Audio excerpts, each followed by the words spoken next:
Para hamba Allah rahimani wa rahimakumullah.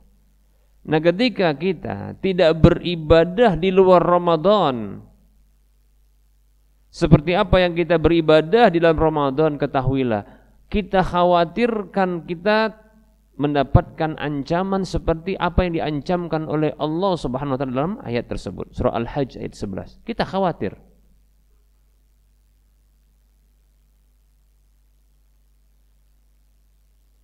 Di bulan Ramadan kita bisa berpuasa.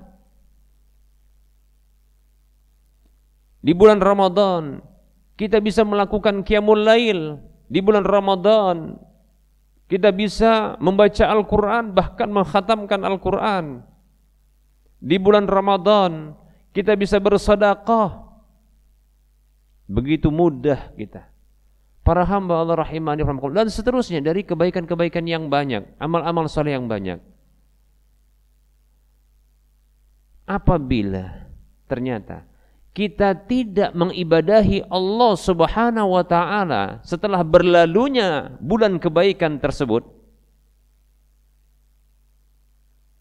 maka kita khawatirkan ancaman tersebut berlaku bagi kita. Walaupun kita katakan ayat itu punya asbabun nuzul, ada sebab turunnya,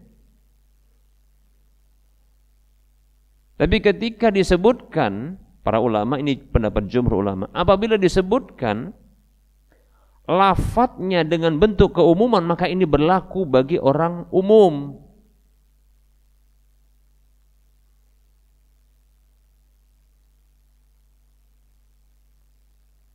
Dan kondisi yang umum pula, yaitu mengibadahi Allah dalam satu kondisi saja. Para hamba Allah rahimani rahimakumullah, takutlah kita beribadah kepada Allah hanya dalam satu kondisi saja.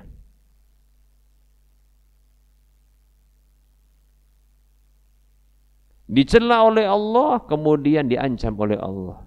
Ancaman kerugian dunia dan akhirat. Baik para hamba Allah rahimani rahimakumullah, apabila kita bisa beribadah di bulan Ramadan, maka kita juga harus bisa beribadah di luar Ramadan. Amalan-amalan yang kita lakukan di dalam Ramadan tersebut, maka sebaiknya kita pancarkan juga, kita percikkan juga dia di luar Ramadan, walaupun kadar dan kualitasnya tidak seperti dalam Ramadan. Setidaknya jenis dari amalan yang kita lakukan di dalam Ramadan itu kita lakukan pula di luar Ramadan, walaupun kualitas dan kuantitasnya tidaklah sama. Bahkan ada sebagian amalan yang tidak boleh dengan kualitas dan kuantitas yang sama. Contohnya puasa. Ramadan itu puasa 1 bulan penuh. Kita dilarang untuk berpuasa 1 bulan penuh seterusnya. Paham ya? Setidaknya jenis amalan tersebut kita lakukan juga di luar Ramadan. Puasa, maka Syawal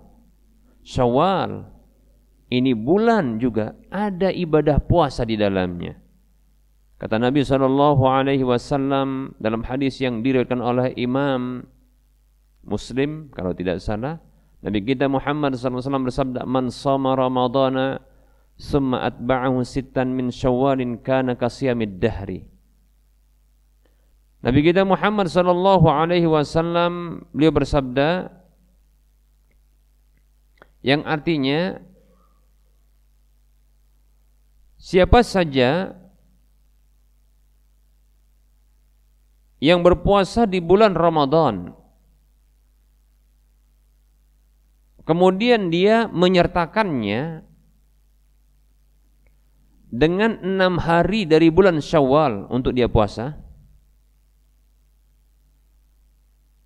maka itu seperti puasa ad-dahr. Dahr maksudnya adalah setahun atau hari yang berterusan, setiap hari.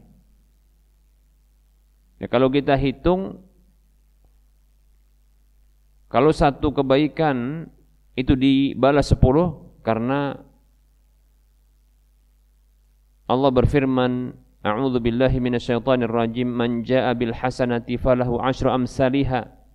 Siapa saja yang datang dengan melakukan kebaikan, maka dia mendapatkan 10 yang semisalnya. Rasulullah bersabda, wal hasanatu bi'ashri amsalihha, satu kebaikan senilai dengan 10-nya.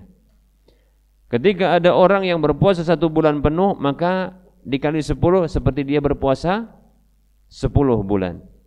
Ketika diiringkan dengan 6 hari, yang 1 hari dipuasa itu seperti 10-nya, maka itu seperti 60 hari, dan itu hitungan 2 bulan. 10 bulan ditambah 2 bulan. Berapa totalnya? Iya, 12 bulan 1 tahun. Itulah ad-dahr. Baik para hamba Allah rahimani wa rahimakumullah.